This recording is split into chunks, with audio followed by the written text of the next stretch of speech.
मध्यम खोलसी में मलिन खोलसी की भांति 16 पिंड होते हैं। पहला पिंड भगवान विष्णु को, दूसरा शिव को तथा तीसरा सब परिवार यम को, चौथा पिंड सोमराज, पांचवा हव्य वहन करने वाली अग्नि को, छठवां कव्य वहन करने वाली अग्नि को, सातवां पिंड काल को, आठवां पिंड रुद्र को, नौवां पिंड पुरुष को, 10वां प्रेत को और 11वां पिंड विष्णु को प्रदान करें। 12वां पिंड ब्रह्मा को, 13वां विष्णु को, 14वां शिव को, 15वां यम को, 16वां पिंड तत्पुरुष के उद्देश्य से देना चाहिए। करुण जानकार लोग इसे मध्यम खोलसी कहते हैं। तदनंतर प्रतिमास के 12 पाक्षिक, त्रैपाक्षिक, ऊन खरमासिक और उनादिक इन श्राद्धों को उत्तम खोलसी का विषय कहा गया है। इनके विषय में तुम्हें बताया है गरुण।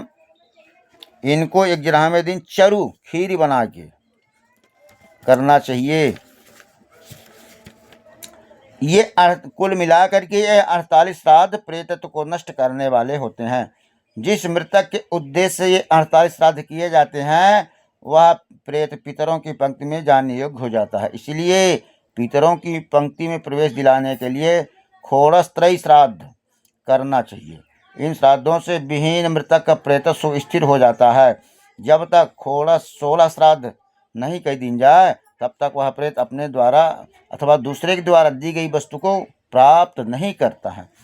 तस्मात् पुत्रेण कर्तव्यम विधीनां खोड़स्त्रयः भर्तुर्वः कुरुते पत्नी तस्या श्रेयो हयन्तकम्। इसलिए पुत्र को विधान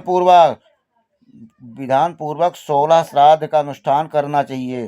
पत्नी यदि अपने पति के उद्देश्य से इन श्राद्ध को करती है उसे अनंत श्रेय की प्राप्ति होती है। जो स्त्री अपने मृत पति की अर्धदैहिक क्रिया, क्षया श्राद्ध, वार्षिक श्राद्ध अथवा पाक्षिक श्राद्ध करती है वह मेरे द्वारा सती कही गई है। उपकाराय मासा भर्तु जीवेत् तेषां पतिव्रताः जीवितं सफलं तस्या या मृतं स्वामिनं भजेतः।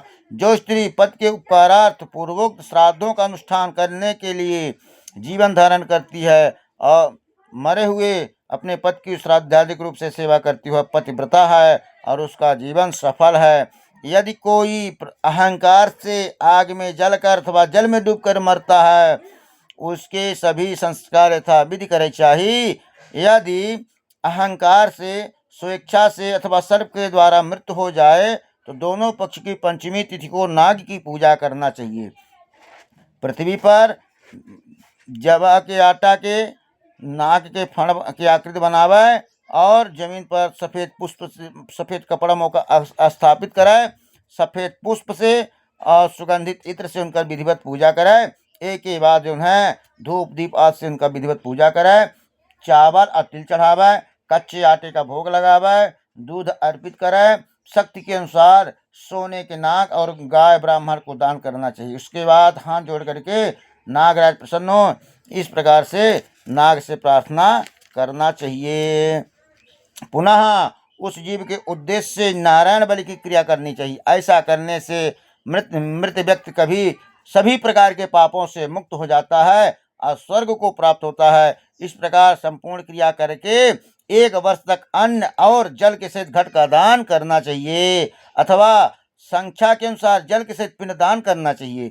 इस प्रकार 11वें दिन श्राद्ध करके सपिंडीकरण करना चाहिए और सूतक बीत जाने पर सैया दान और पद दान करना चाहिए। बोले गरुड़ भगवान की जय।